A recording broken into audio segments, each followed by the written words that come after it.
प्रेक्षकांनो, आनंदी मालिकेचा जबरदस्त ट्रॅक आलेला आहे. आत्तापर्यंत आपण इकडे पाहत आहोत की खूप मोठ्या गोष्टींचा आता इकडे एक एक एक एक करत उलगडा तर होतोय. पण पण आनंदी आणि युगंधर यांचं नातं आता खऱ्या अर्थाने बहरणार आहे. आणि ते पण आता विद्याधरच्या येण्याने.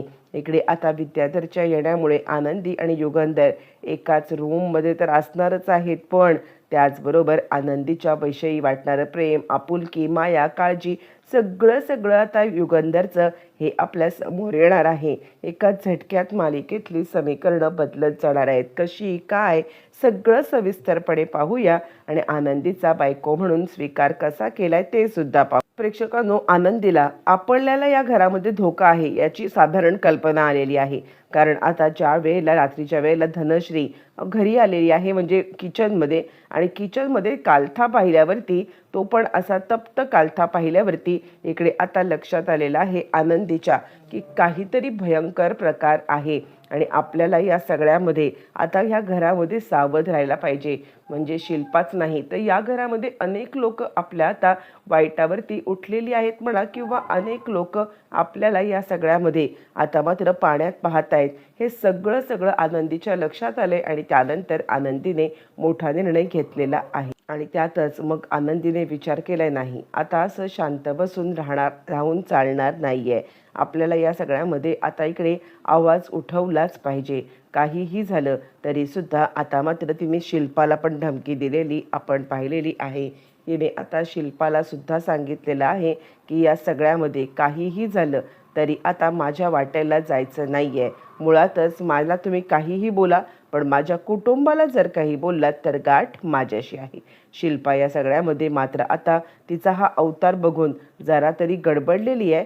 शिल्पा विचार करते की या सगळ्यामध्ये हिच्या तोंडामध्ये इतका आवाज तरी कुठून आला, ही आता इतका मोठ्याने करायला लागलेली आहे.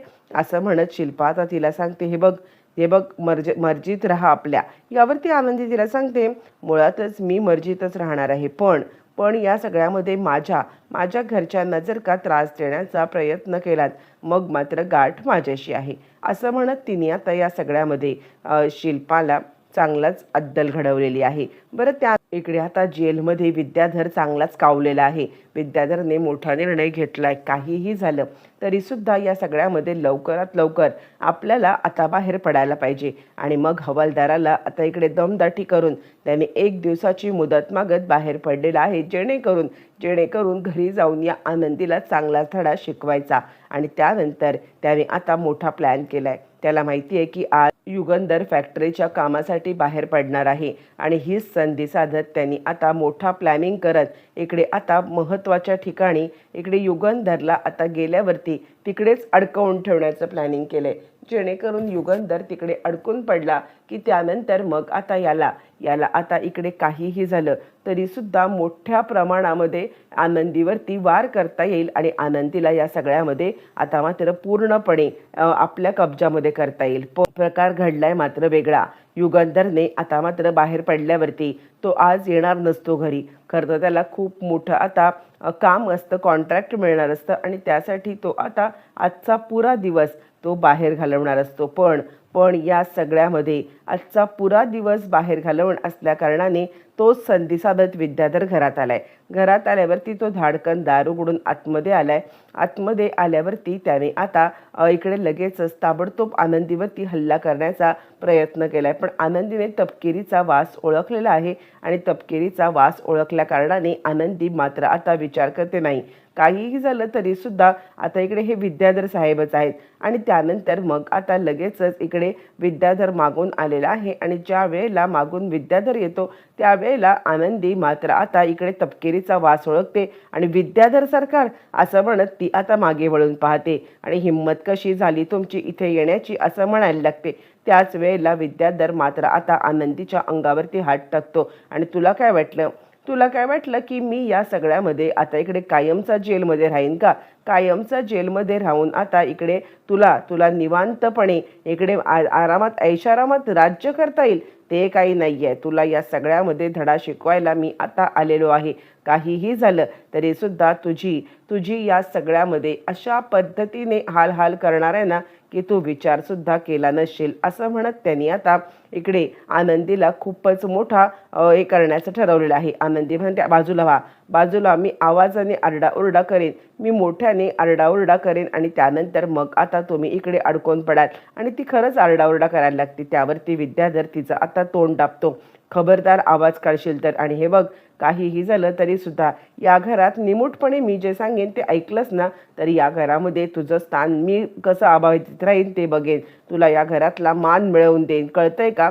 त्यावरती ती सांगते, तुझ्या मानापानाची मला काही गरज नाही आहे. आणि त्यानंतर ती त्याच्या पायावरती जोरदार टाचेने आता इकडे असा जोरात मारते की त्याचा आता आवाज फुटतो, तो जोरात ओरडायला लागतो. ज्या वेळेला तो आता ओरडायला लागतो आणि त्यावेळेला मात्र आता लगेचच इकडे तो ओरडून सगळेजण गोळा होतात. गोळा झाल्यावरती आनंदी धावत पळत जाते आणि त्याच वेळेला ती तिकडून धावत असताना अचानकपणे युगंधर मध्ये येतो. ती युगंधरला धडकते आणि युगंधरला मिठी मारते.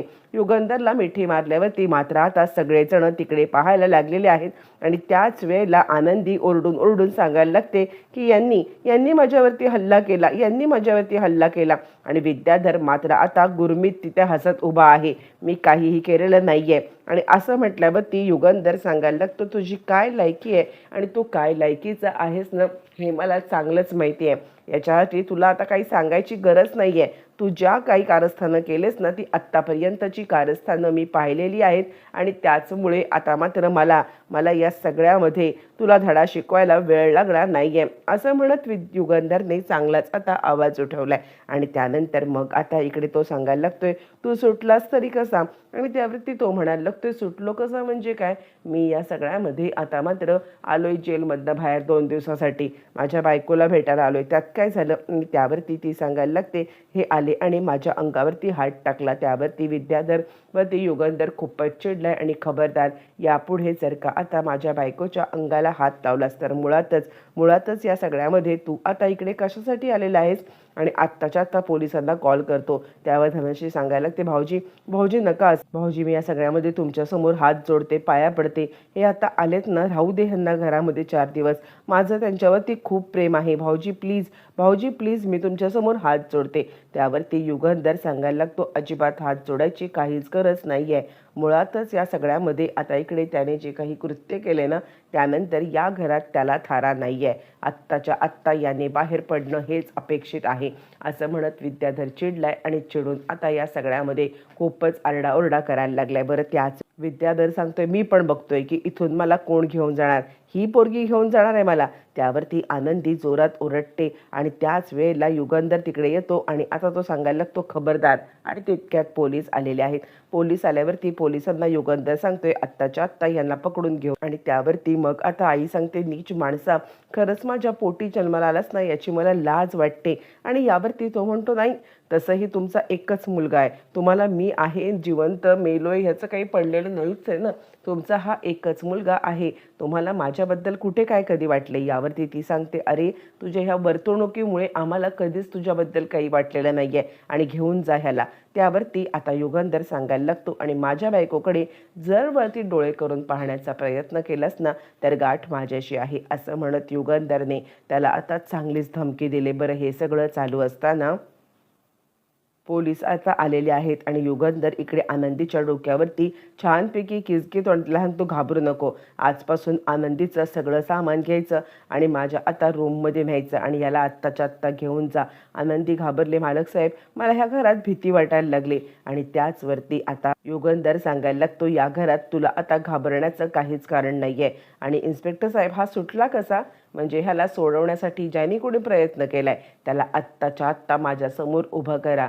त्याची नायनं चांबडी सोलवली आणि त्याची नोकरी त्यांना घालवली तर खबरदार, यापुढे जर का आता हा मला बाहेर दिसला तर त्या ड्युटीवरती जे ऑफिसर, जे हवालदार, जे कोणी असतील त्या सगळ्यांची वाट लावून टाकेल हा युगंधर. खबरदार जर का हा आता माझ्या इथे परत आला किंवा मला जर का हा परत दिसला तर गाठ माझ्याशी आहे, असं म्हटल्यावरती मग मात्र आता इकडे सगळेच जण घाबरलेले आहेत आणि युगंधरच्या या गोष्टींच्यामुळे आता त्याची सुटका होणं हे सुद्धा फार कठीण काम झालेलं आहे. आणि या सगळ्यामध्ये आता मात्र युगंधर इकडे आता आनंदीला आपल्या रूममध्ये घेऊन गेलाय. प्रेक्षकांनो, वाईटातून चांगलं जसं घडतं तशीच गोष्ट घडलेली आहे आणि या सगळ्यामध्ये चांगल्या गोष्टी छान पद्धतीने घडल्यात आणि आनंदी आणि युगंधर हे आता एकाच रूममध्ये गेलेले आहेत. आणि या सगळ्यामध्ये याची अशी काही आता फरफट झालेली आहे की त्याला या सगळ्यामध्ये मात्र आता इथून जेलमध्ये रवानगी झालेली आहे.